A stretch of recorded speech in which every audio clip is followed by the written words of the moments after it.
Magandang araw! For today's video ay samahan niyo muli kami sa panibagong kaganapan namin din sa probinsya. Nagluto nga po pala ako diyan ng Topo Square at ito din nga po pala yung kaunting kaganapan ng kids workshop ng mga bata. Araw nga po pala ito ng linggo kaya naman eto at sama-sama nga po pala kaming dumalo ng panambahan din sa bayan. Pagkatapos nga po pala noon ay eto at inayos ko na din nga po pala yung mga gagamitin namin mamaya para sa gagawin naming kids workshop. Sinalansan ko nga lamang itong mga ginaya kong regalo sa isang malaking lamesa para nga pala sama-sama na din. Bale, eto nga po pala lahat, yung mga pinagbabalot kong regalo at yung mga candy nung isang araw. Bali kami na nga lamang magjowa ang nandiyan at kako nga tulungan niya akong mag-ayos muna din para mamaya hindi nakagayak na nga At yung iba ko naman nga mga kapatid, diretsong uwi na nga para maigayak na din nga pala nila yung mga lulutuing pagkain mamaya dito. Tapos yung mga palaro ko nga pala kulang pa sa gamit kaya eto at dito na din lang namin dineretso. Nung okay na, tapos na at dahil nga pala maaga pa din naman, diretso kaming uwi para kakungani magluto na din ng aming pang-ulam. Noong nakaraang araw ay nakapanood man din naman nga ako nung nagtitrending nga daw na ulam kaya eto ngayon at gagayahin ko nga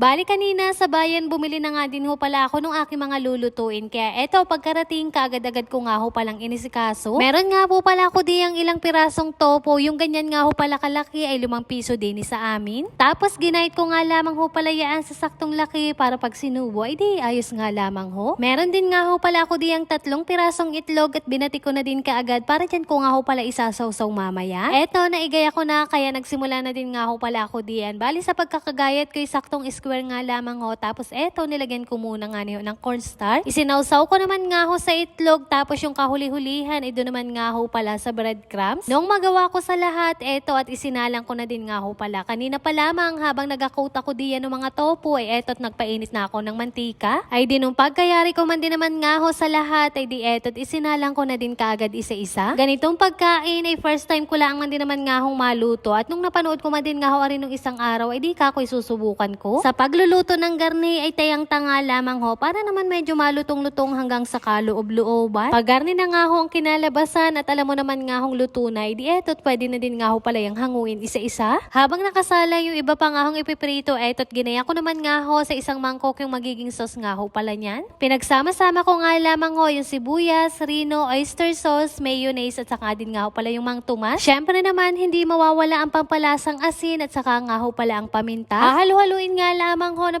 papagayon para naman nga matsyempuhan ko yung masarap na lasa. Kung sakaling kulang nga ay di madadagdagan pero kung napasobra naman nga ay aba naman ay gagawa na nga lamang ng paraan na yun. Nagdagdag nga lamang pala ako diyan ng kaunting tubig para naman nga hindi sobrang lapot. At ayun nung okay na natimpla ko na yung pinakang sauce sa ayos na din nga palang inaprito. Eto at nilagay ko lamang sa isang malaki-laking lagayan. Tapos binuhos ko na din kaagad-agad at talaga naman nga magutom na ikakungani ng makatikim na. Ay siya binudburan ko lang man din naman nga ng kaunting spring onion at arit ayos na at pwedeng-pwede na nga ni kaagad kumain. At eto at ako na nga pala kaagad ang unang titikim at atingnan nga ni kung pasado nga Samantalang din sa labas ng bahay kubo ni na ate, busy-busy nga pala sila diyan at naghahanda ng mga kakainin para mamaya sa kids workshop. Si Ara ang nakatoka nga pala sa pagluluto ng chicken joy. Bali si ate naman nga pala ang spaghetti, katulong yung aking mga pinsan.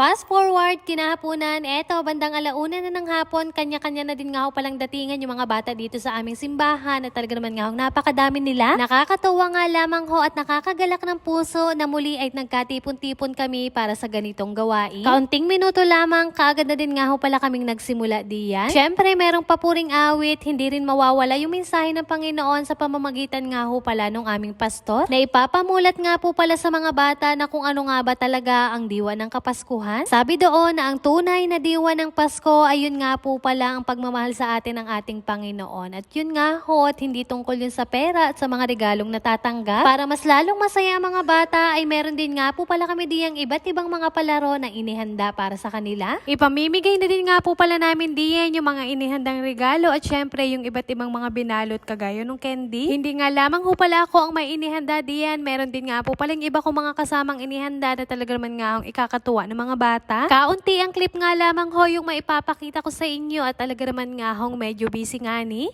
At yun lamang for today's video. Maraming salamat sa inyong panonood. God bless.